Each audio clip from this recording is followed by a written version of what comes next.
Over the last century, the use of herbicide has dramatically changed farming practices. Herbicides are used by most farmers in Montana to manage weeds, both when a crop is present and during fallow periods. Herbicides have made no-till farming possible, allowing for termination of cover crops and enabling no-till practices that prevent soil erosion, among other ecological benefits. However, farmers in Montana have noticed that certain herbicides are no longer effective against some weed species, as weeds have become resistant to certain herbicides. This occurs because of the almost exclusive use of herbicides for weed control, and especially due to the repeated use of the same herbicide. This is known as herbicide resistance, or the inherited ability of a plant to survive and reproduce following exposure to a dose of herbicide normally lethal to the wild type. In a plant, resistance can occur naturally or be genetically engineered.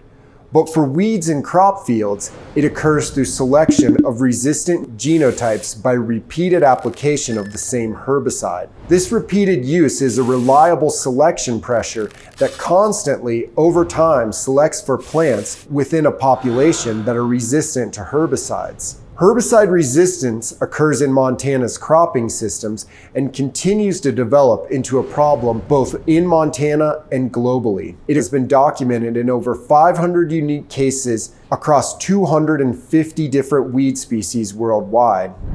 In Montana, the first cases occurred in the mid-1980s, associated with Group 2 herbicides in kochia. Since then, herbicide resistance in kochia, wild oat, and Russian thistle have become more common. Most recently, resistance to glyphosate, known by the common name Roundup, has been documented in mare's tail and kochia. Herbicide resistance has also been documented in cheatgrass, also known as downy brome. The evolution of herbicide-resistant cases in wild oat, kochia, and Russian thistle, as well as in cheatgrass, will be challenges to Montana farmers. On top of that, kochia and wild oat have multiple herbicide-resistant biotypes that are present in Montana. This is when multiple modes of action no longer kill a weed, resulting in fewer tools available to control these weeds. As evolution of herbicide-resistant weeds increases, there will be fewer herbicide tools to use, and those tools will also be more expensive. The cost per acre to control weeds is going to go up, especially if we have to start making our tank mixes that much more complex. And the equipment we use out there, the more complex it gets, the more expensive it's going to get. And with commodity prices going down and the cost to raise them going up, it's not going to be a pretty picture. If we have herbicide-resistant weeds, the solution isn't going to be more herbicides. The solution has to be a different take on it. Not just different herbicides, but also how we use them. And so we also got to think of mechanical solutions too. The consequences are very real towards how we farm now. It may have to drastically change. The amount of herbicides entering the market year to year continues to decrease. There are just so few chemistries that are coming out, simply because we're running out of chemistries to find, but also the cost of having those turned into a product is exorbitant.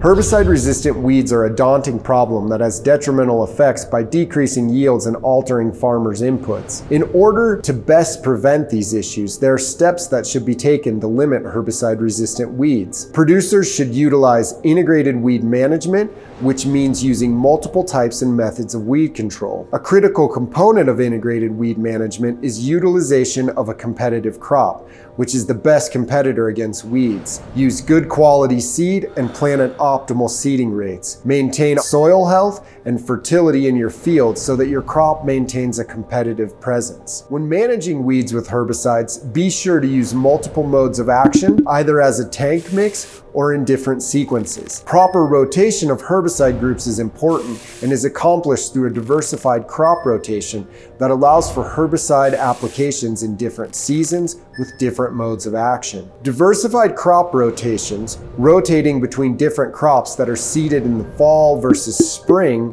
or crops that are tolerant to different herbicides or herbicide groups, can help reduce resistance issues. Monitor fields and identify weeds that were not killed by herbicide applications.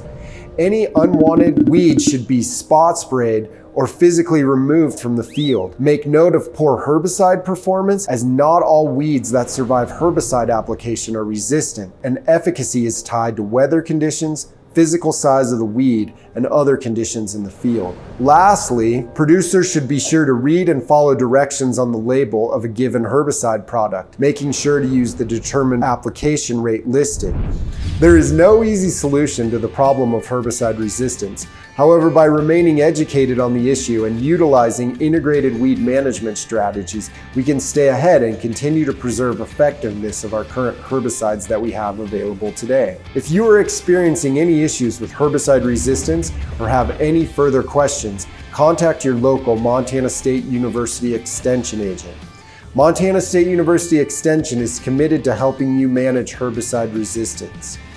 This video was made possible with a grant from the USDA, the Montana Department of Agriculture, and the MSU College of Agriculture. I'm Tim Seipel, MSU Cropland Weed Extension Specialist. Thank you for watching.